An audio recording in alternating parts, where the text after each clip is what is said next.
राम राम दोस्तों, जय बाबा नीम करोली महाराज जी की। आशा है कि आपके ऊपर भी बाबा नीम करोली जी के अपार कृपा होगी। आपके घर परिवार में भी सभी कुशल मंगल होंगे, यही मैं प्रार्थना करता हूँ सभी देवी देवताओं से। सभी देवी देवताओं का आह्वान कर लिया है मेरे हनुमान बजरंग बली जी, मेरे श्री राम जी, मेरे कृष्ण भगवान जी, मेरी माता रानी, मेरे शिव शंकर महादेव, मेरी आदि पराशक्ति माँ नव दुर्गा, सभी का आह्वान करके मैं आपको ये पाठ सुनाता हूँ। श्रीमद् वाल्मीकि रामायण अरण्य कांड का 14वां सर्ग। इसे पूरा सुने मेरे भाई और आगे भी शेयर करें। जय राम जी की जय, बाबा नीम करोली महाराज। तो 14वां सर्ग है दोस्तों, श्रीमद् वाल्मीकि रामायण अरण्य कांड का। शुरू करते हैं। पंचवटी के मार्ग में जटायु का मिलना और श्री राम को अपना विस्तृत परिचय देना। पंचवटी जाते समय बीच में श्री रामचंद्र जी को एक विशालकाय गिद्ध मिला, जो भयंकर पराक्रम प्रकट करने वाला था। वन में बैठे हुए उस विशाल पक्षी को देखकर महाभाग श्री राम और लक्ष्मण ने उसे राक्षसी समझा और पूछा, आप कौन हैं? तब उस पक्षी ने बड़ी मधुर और कोमल वाणी में उन्हें प्रसन्न करते हुए कहा, बेटा, मुझे अपने पिता का मित्र समझो। पिता का मित्र जानकर श्री रामचंद्र जी ने गिद्ध का आदर किया और शांत भाव से उसका कुल एवं नाम पूछा। श्री राम का यह प्रश्न सुनकर उस पक्षी ने उन्हें कुल का नाम और परिचय देते हुए समस्त प्राणियों की उत्पत्ति का क्रम ही बताना आरंभ कर दिया। महाबाहु रघुनंदन, पूर्व काल में जो प्रजापति हो चुके हैं, मैं उन सब का आदि से ही वर्णन करता हूँ, सुनो। उन प्रजापतियों में सबसे प्रथम कर्दम हुए, तदनंतर दूसरे प्रजापति का नाम विकृत हुआ, तीसरे शेष, चौथे संशय और पांचवें प्रजापति पराक्रमी बहुपुत्र हुए। छठे स्थानु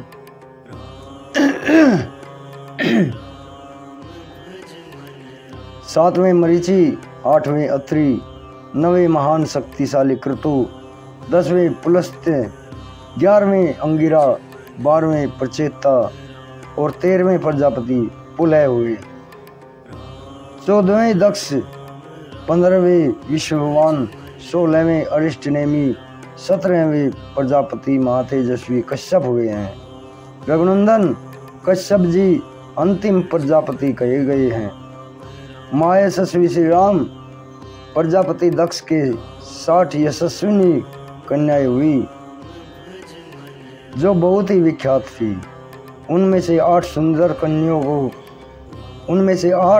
कन्याओं को प्रजापति कश्यप ने पत्नी रूप में ग्रहण किया, जिनके नाम इस प्रकार हैं: अदिति, दिति, धनु, कालका, ताम्रा, क्रोधवसा, मनु और अनाला। तदनंतर उन कन्याओं में से प्रसन्न होकर कश्यप जी ने फिर उनसे कहा, देवियों, तुम लोग ऐसे पुत्रों को जन्म दोगी जो तीनों लोकों का भरण पोषण करने में समर्थ और मेरे समान तेजस्वी होंगे। माँ बाबू श्री राम, इनमें से अदिति, दिति और धनु और काल का, इन चारों ने तो कश्यप जी की बात कही हुई सुनी और मन से ग्रहण किया, परंतु शेष स्त्रियों ने उधर मन नहीं लगाया। उनके मन में वैसा मनोरथ नहीं उत्पन्न हुआ। शत्रुओं का दमन करने वाले रघुवीर, अदिति के गर्भ से 33 देवता उत्पन्न हुए, 12 आदित्य, 8 वसु, 11 रुद्र और 2 अश्विनी कुमार। शत्रुओं को ताप देने वाले श्री राम ये ही 33 देवता हैं। तात दिति ने दैत्य नाम से प्रसिद्ध यशस्वी पुत्र को जन्म दिया। पूर्व काल में वन और समुद्रों सहित सारी पृथ्वी उन्हीं के अधिकार में थी। शत्रुदमन धनु ने अश्वग्रीव नामक पुत्र को जन्म दिया और कालका ने नरक एवं कालक नामक 2 पुत्रों को जन्म दिया। ताम्रा ने क्रोची, भासी ने सेनी, ताम्रा ने क्रोची, भासी, सेनी, धृतराष्ट्री तथा सुकी इन 5 विश्वविख्यात कन्याओं की उत्पत्ति की। इनमें से क्रोची ने उल्लुओं को, भासिनों और भास नामक पक्षियों को, सेनी ने परम तेजस्वी सेनों को, बाजों को जन्म दिया और गिद्धों को जन्म दिया। धृतराष्ट्री ने सब प्रकार के हंसों को जन्म दिया और कल हंसों को जन्म दिया। श्री राम आपका कल्याण हो। उसी भामिनी धृतराष्ट्री ने चक्रवाक नामक पक्षियों को भी उत्पन्न किया था। ताम्रा की सबसे छोटी पुत्री सुकी ने नता नाम वाली कन्याओं को जन्म दिया। नता से विनता नाम की पुत्री उत्पन्न हुई।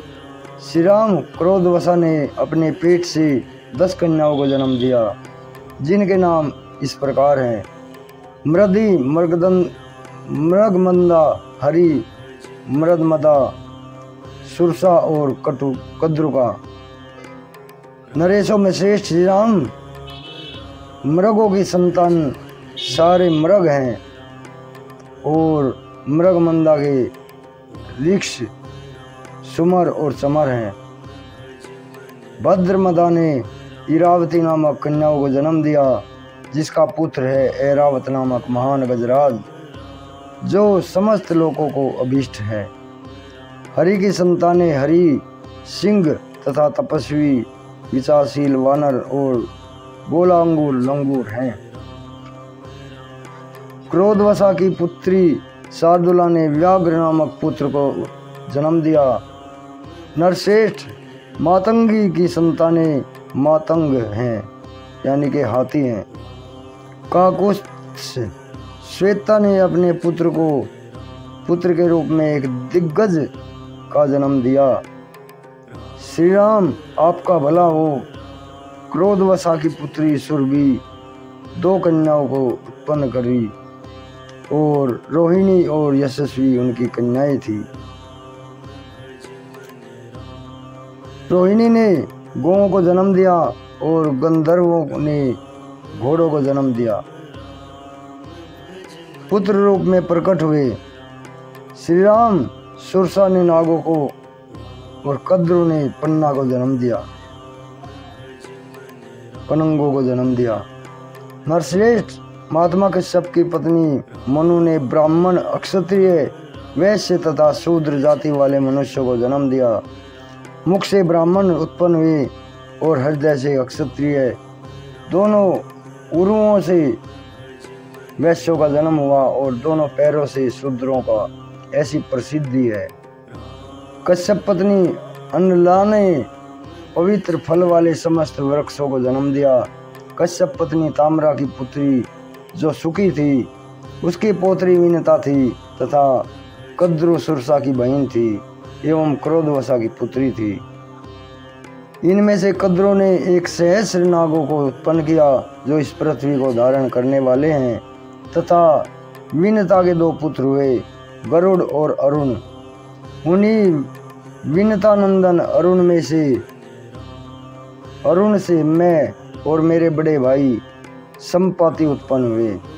शत्रुदमन रघुवीर, आप मेरा नाम जटायु समझे। मैं सेनी का पुत्र हूँ। ताम्रा की पुत्री जो सेनी बताई गई है, उसी की परंपरा में मैं उत्पन्न हुआ हूँ। एक सेनी मेरी माता है। तात, यदि आप चाहें तो मैं यहाँ आपके निवास के लिए सहायक होऊंगा। यह दुर्गम वन मृगों और राक्षसों से सेवित है। लक्ष्मण सहित आप यदि अपनी पर्णशाला से कभी बाहर चले जाएं तो उस अवसर पर मैं देवी सीता की रक्षा करूंगा। यह सुनकर श्री रामचंद्र जी ने जटायु का बड़ा सम्मान किया और प्रसन्नतापूर्वक उन्हें गले लगाकर वे उनके सामने नतमस्तक हो गए। फिर पिता के साथ जिस प्रकार उनकी मित्रता हुई थी, वह प्रसंग मनस्वी श्री राम ने जटायु के मुख से बारंबार सुना। तत्पश्चात वे मिथिलेश कुमारी सीता को उनके संरक्षण में सौंपकर लक्ष्मण और उन अत्यंत बलशाली पक्षी जटायु के साथ ही पंचवटी की ओर चल दिए। श्री रामचंद्र जी मुनिद्रोही राक्षसों को शत्रु समझकर उन्हें उसी प्रकार दग्ध कर डालना चाहते थे जैसे आग में पतंगों को जलाकर भस्म कर देते हैं। इस प्रकार श्री वाल्मीकि निर्मित आर्ष रामायण आदि काव्य में अरण्य कांड के 14वां सर्ग पूर्ण हुआ। जय श्री राम, जय हनुमान जी, जय बाबा नीम करोली राम। दोस्तों, ये श्रीमद् वाल्मीकि रामायण अरण्य कांड का 14वां सर्ग पूर्ण हुआ है और कल मैं आपको इसका 15वां सर्ग सुनाऊंगा।